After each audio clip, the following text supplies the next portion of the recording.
Out to ride your bike, the most important thing that's a part of your kit is going to be a helmet. Stay tuned in this video as I share some insightful tips on how you can fit your helmet properly. Welcome, my name is Troy, and if you're new to this channel of Partified Cycling, this is where we provide guides and tips for the beginner cyclist. So start off, we're going to go right into how to fit your bike helmet properly. So the first thing you want to do is ensure that your bike helmet fits snugly or somewhat tight.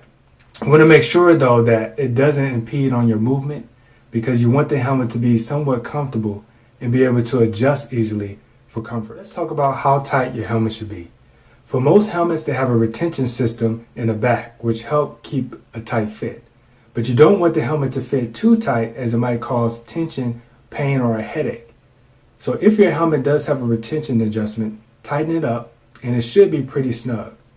The important factor is though that the back of the head is as comfortable as possible with the retention adjustment. You'll have little room between the temple of the head and the helmet. A finger might be able to squeeze in but not loosely. Here's a tip.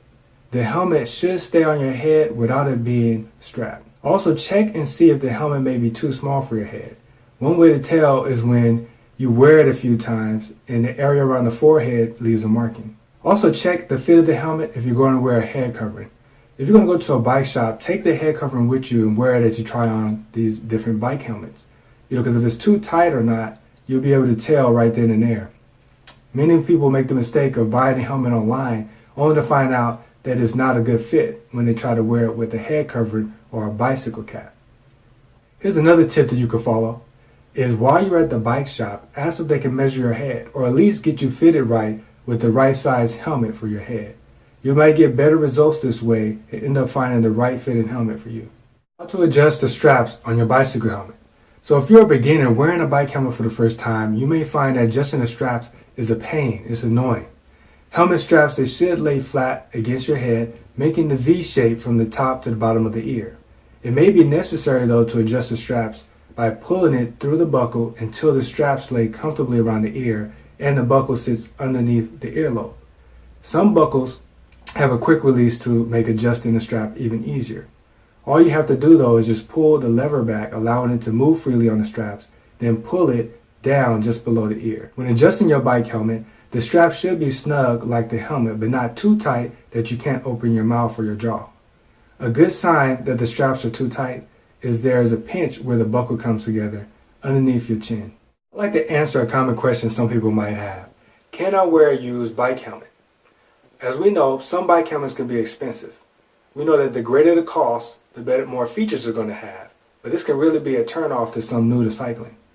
Never wear a bike helmet that has been in a crash or suffered an impact. Here's why.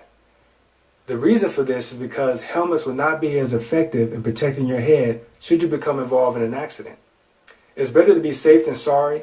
And also another caution to consider is taking hand-me-down helmets. You may not know what that helmet has been through and if it may be defective.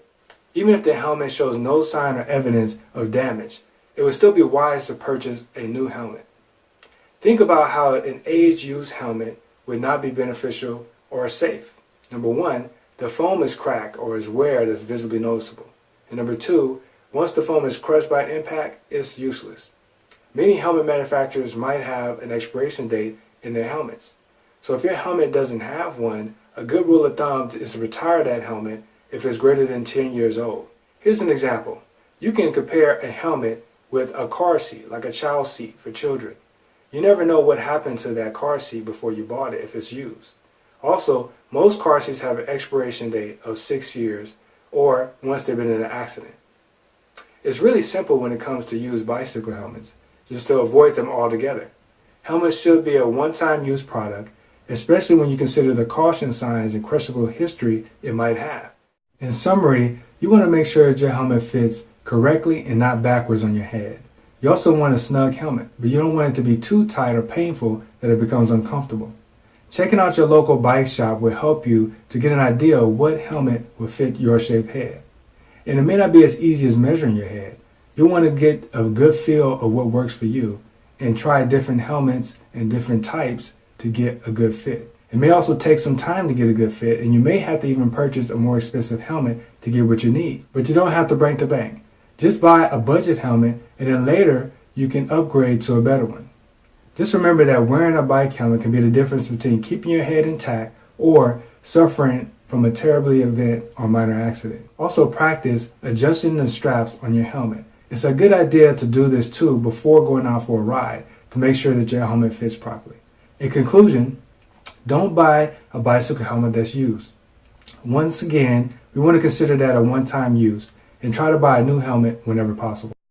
I want to thank you for watching this video once again. When you get a chance, actually go down to the comments right now, leave a comment, like, subscribe to the video, and then check out ProdifyCycling.com where you can find more tips and more guides to help the beginner cyclist.